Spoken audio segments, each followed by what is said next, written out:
we know that the base of natural logarithm is defined to be the limit of 1 plus 1 over n quantity to the power of n as n approaches infinity. And here in this video, I'm going to prove why the limit exists. Together, I'm going to have a look at this sequence, s sub n, 1 plus 1 plus 1 over 2 factorial plus 1 over 3 factorial, all the way up to 1 over n factorial.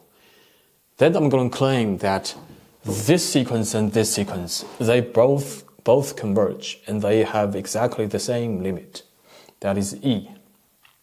Now, first of all, my overall plan is that first I'm going to show that Sn is monotonically increasing. Then, at the same time, Sn is bounded above.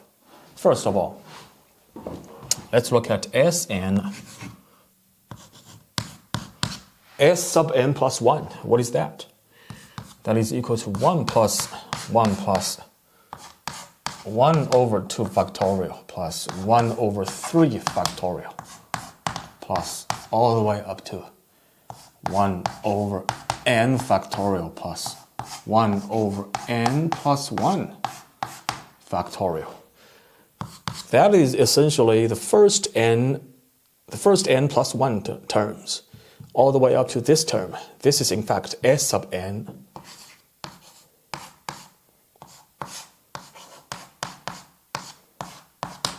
So in fact, Sn plus 1 is equal to Sn plus some positive term. In other words, the difference between Sn plus 1 minus Sn is equal to positive, some positive term. Therefore, Sn plus 1 is bigger than Sn.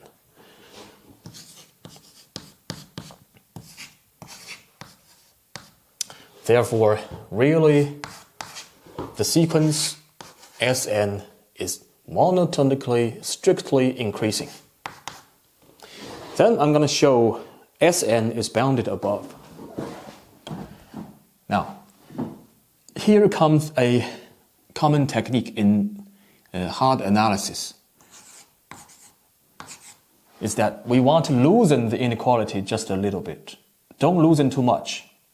For example, I'm going to keep the 1s, and I'm going to keep the 1 over 2 factorial as well, but then I'm going to loosen this term, starting from 1 over 3 factorial. I'm going to replace 3 factorial with,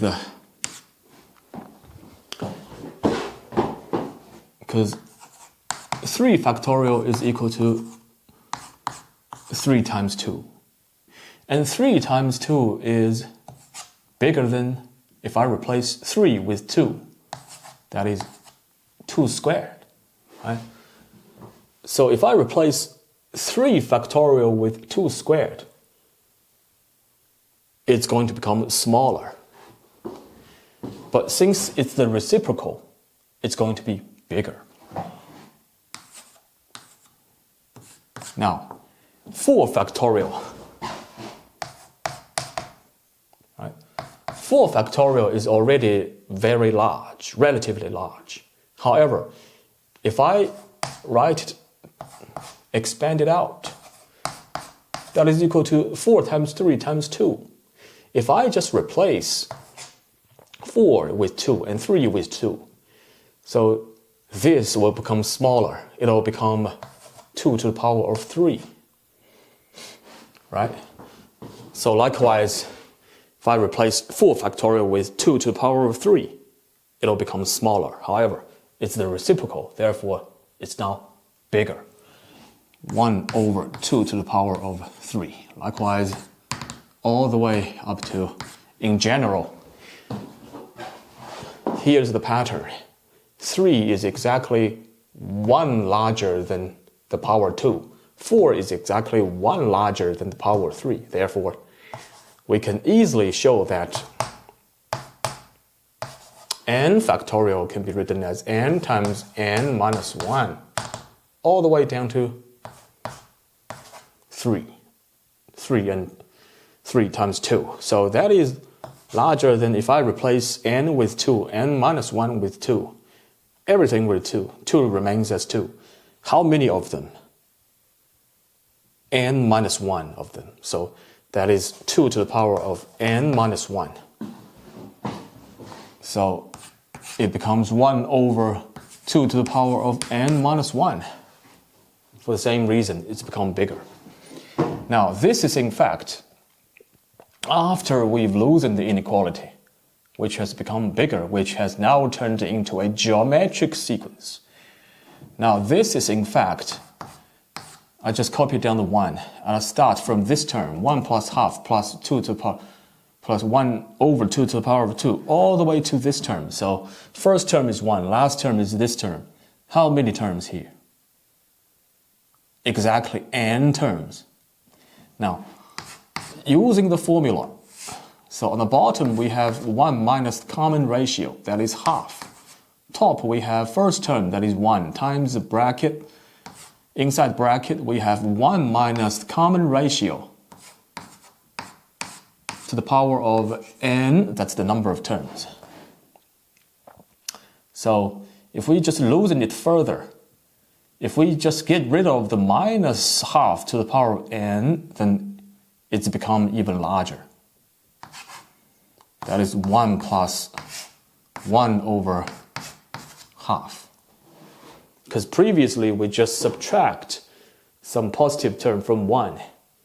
If we just do not subtract it, then we've become bigger. Now, this is equal to 3. So in fact, Sn is really bounded above by 3. Now, here's the conclusion. Sn is really bounded above.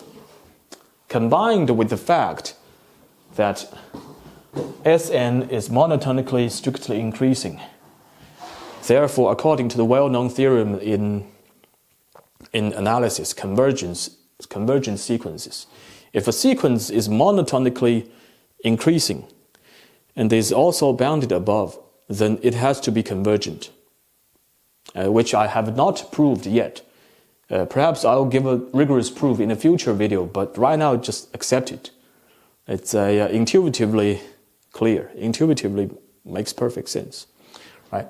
So in other words, I can draw the following conclusion that the limit really exists for Sn denoted as S. I have this conclusion. Now, I'm halfway through. Then I'm going to prove that the En as a sequence is also monotonically strictly increasing. And also it's bounded above. First of all, why is it bounded above? Let's look at En. So En is equal to 1 plus 1 over n, quantity to the power of n. Using binomial expansion, we have first term, that is 1. Second term, that is n.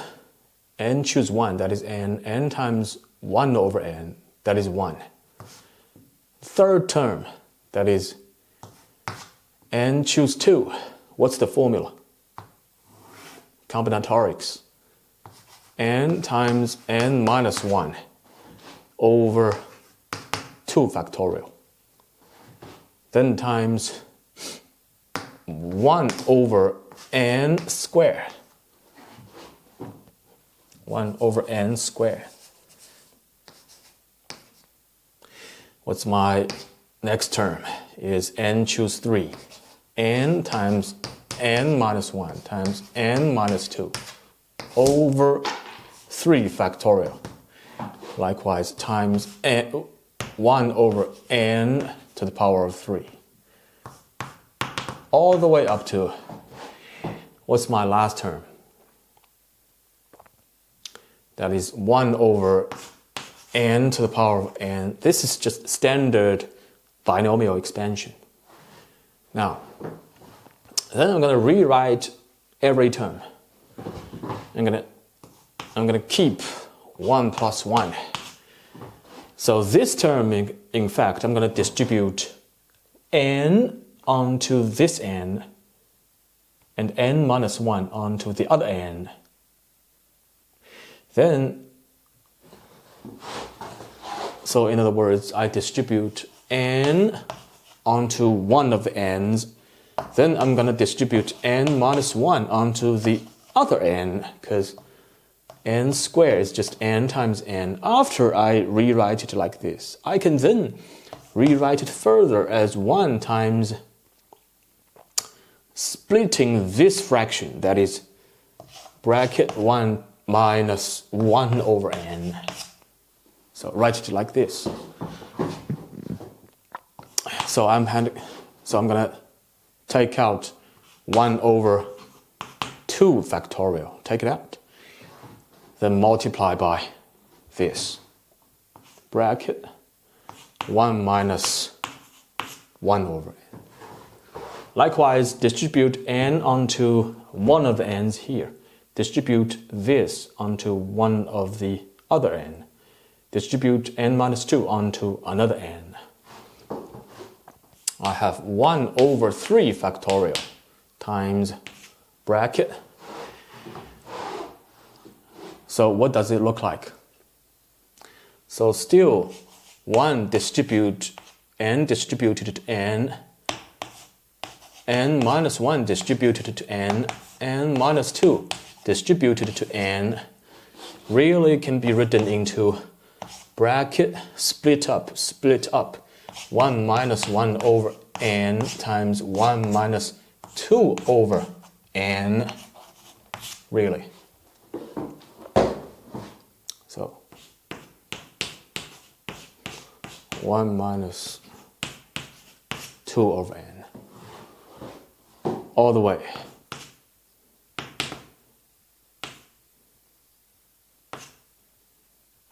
Copy down the last term. Now, the reason I rewrite it in this is because then we can loosen the inequality again. Now, 1 minus 1 over n is obviously smaller than 1. So is this term smaller than 1. Right, so therefore we can just replace it with 1 and loosen it. 1 plus 1 plus 1 over 2 factorial plus 1 over 3 factorial, all the way up to. Let's look at the last term. N to the power of n, I want to replace it with, look, n to the power of n can be written as n times n all the way up to n. How many n's? N many of n's is in fact larger than if I replace first n with 1, second n with 2.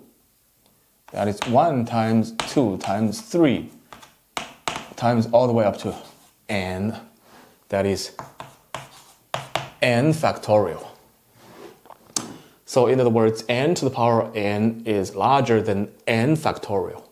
Now, by replacing it with n factorial, the bottom becomes smaller. However, the whole fraction becomes larger.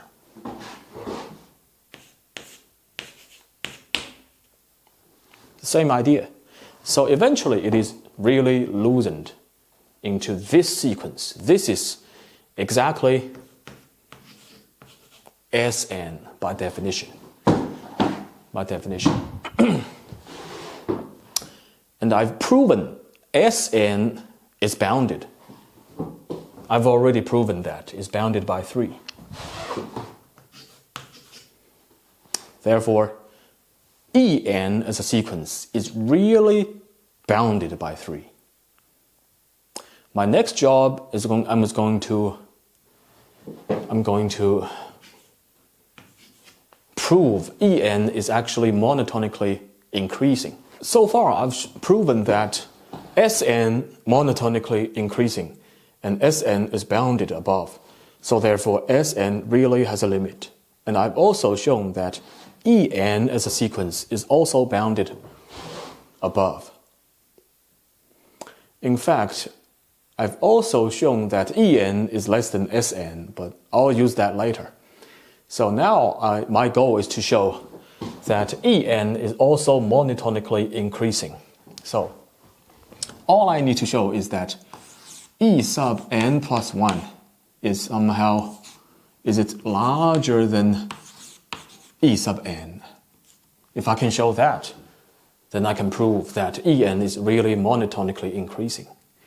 So En can be written as the following binomial expansion when the denominator and the power are both n. So if I want to write E sub n plus 1 into a binomial expansion, all I need is replace this n with n plus 1. So is this n. So in other words, I just need to replace this n with n plus 1. And this n, this n, this n, all with n plus 1. Now, let's just compare. Let's just compare 1 minus 1 over n and 1 minus 1 over n plus 1. Which one is bigger? First of all, the denominator n is smaller than n plus 1. Therefore, 1 over n is bigger than 1 over n plus 1. If on the left, I subtract some positive number from 1. On the right, I also subtract some positive number from 1. Except the only difference is that here, the positive number I subtract is relatively bigger. Here, the positive number I subtract from 1 is relatively smaller. Therefore, all in all, which one is bigger? Right-hand side is bigger. Right? Because here on the left, I'm subtracting some relatively larger term, like 1 over 4. That's 1 over 5, for example. 1 over 4 is definitely larger than 1 over 5, right? So after I subtract some relatively big number, I've become smaller. Now, so in other words, this is what's going to appear when subscript is equal to n. This is what we're going to expect to see when subscript is n plus 1. So in fact, every term, this part is going to become larger when the subscript becomes n plus 1. So the same case for this term, right? After I replace n with n plus 1. So it looks like E sub n plus 1 is really bigger than E sub n. And don't forget, after we replace n with n plus 1, after we expand it, because the power is increased by 1, we will expect to have one more term that is a positive term, right? So for En plus 1, not only we have a bigger term of this part, right? So therefore, all in all, every corresponding term will become bigger. And also, we would have one more positive term. So all in all, E sub n plus 1 is really bigger than E sub n. So this is really true. No doubt about it. So I've really now shown that E sub n is really strictly monotonically increasing. And also, combined with the fact I've shown that En is really bounded above, therefore, I can easily draw the conclusion that the limit really exists for En, which I denoted as E. Now my only job is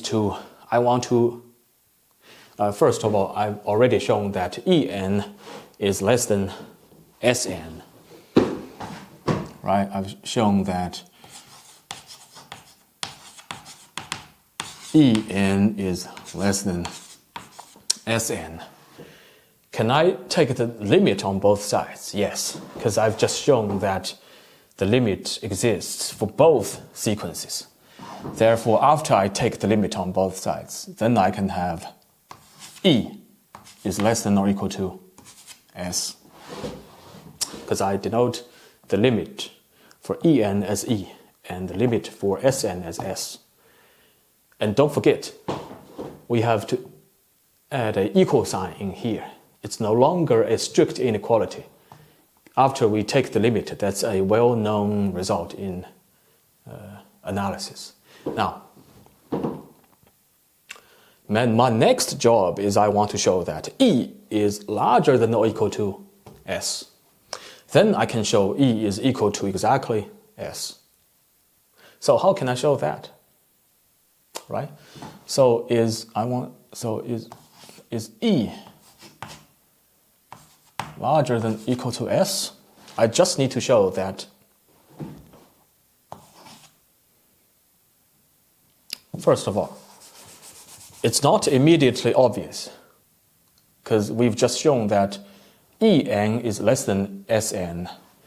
It's not entirely obvious that En is larger than Sn. It's not going to happen immediately,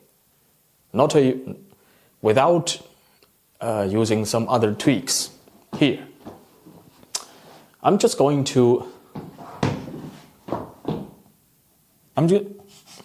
choose some random fixed positive integer.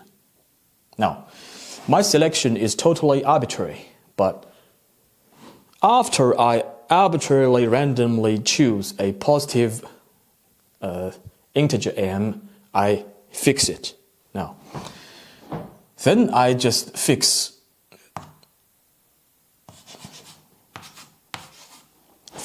n. Now,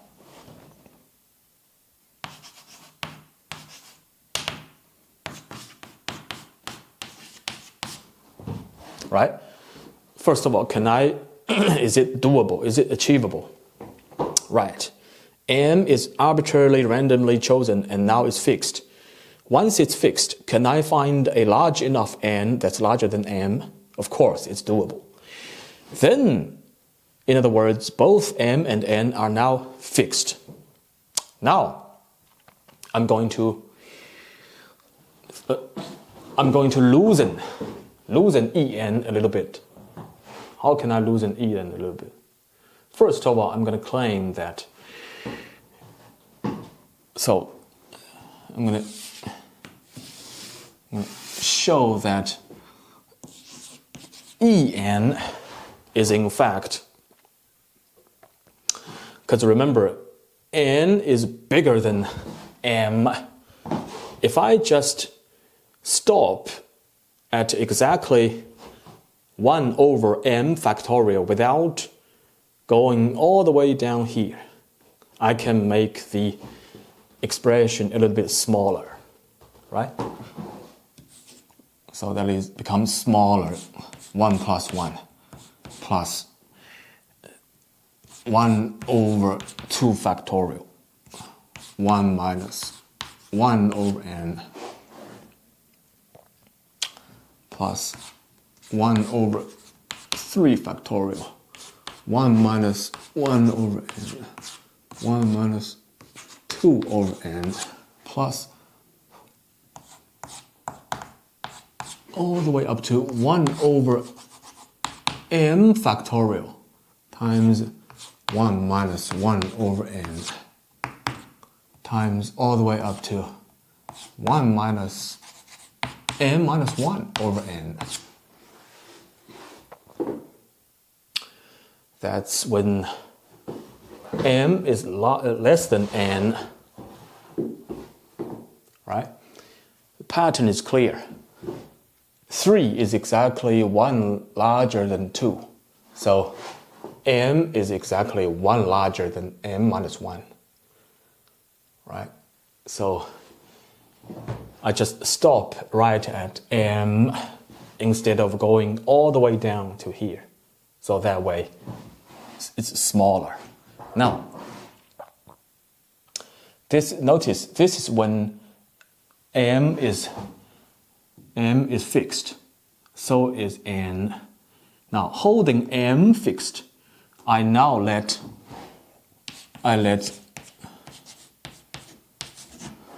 n approach infinity while holding m fixed.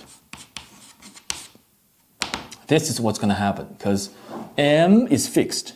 Therefore, here we have finitely many terms. That's just one term. Here I have two terms, this term and this term. Here I have one term, two term, how many terms? M minus one terms, finitely many terms. Therefore, if n approaches infinity, therefore 1 over n approaches 0. 1 minus 1 over n approaches 1. And this will approach 1. So will this one. So will this one. So will this one. So will all the way up to this one. Finitely many terms that approach 1. So therefore, this is totally legal. So therefore, I take limit on both sides, let n approach infinity. The limit of En actually is proven to exist. That is just E.